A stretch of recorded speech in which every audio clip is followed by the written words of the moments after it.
Здравейте, аз съм Кирил Чалъков и с топ модела Никол ще ви покажем как да постигнете идеална кожа с продуктите на Vichy. Подготвили сме ви два видеоклипа. В първия ще ви покажем как да постигнете тотално покритие на кожата с продуктите от гамата Dermablend. А във втория как да постигнете ефект на свежа и сияйна кожа с Ten Ideal. Идеалната кожа започва с добрата козметична подготовка. Започваме почистване на кожата с мицеларната вода, подходяща за лице и очи. И завършваме с напръскване на кожата с термална вода Vichy. С тази вода, директно от извора във Франция, кожата се освежава и зарежда с ценни минерали. Тъй като в този клип ще ви покажем как да постигнете ефект на сияйна кожа, ще изберем хидратант от серията Идеалия. Продуктите от тази гама са обогатени с растителни екстракти и блестящи частици, които повишават блясъка на кожата.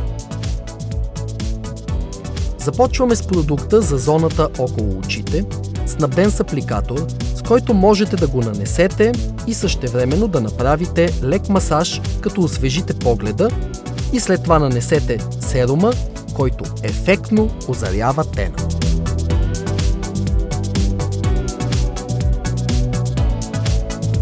Сега вече можем да нанесем фондютен от серията Ten Ideal.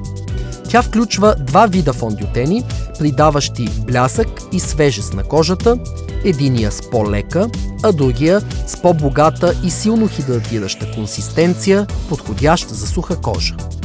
Ние нанасяме Ten Ideal номер 35, но вие можете да изберете вашия точен цвят от гамата фондютени.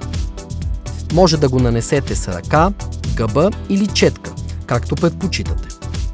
Тази основа е чудесно начало за вашите любими сияйни цветове, като можете да добавите нежни, естествени и блестящи нюанси на бежово или розово, близки до тона на кожата, както и модерните хайлайтери, продукти под формата на крем или пудра, които привличат светлината в зоната около очите, по скулите или в други зони на лицето, и завършите с ягодов блясък за устни.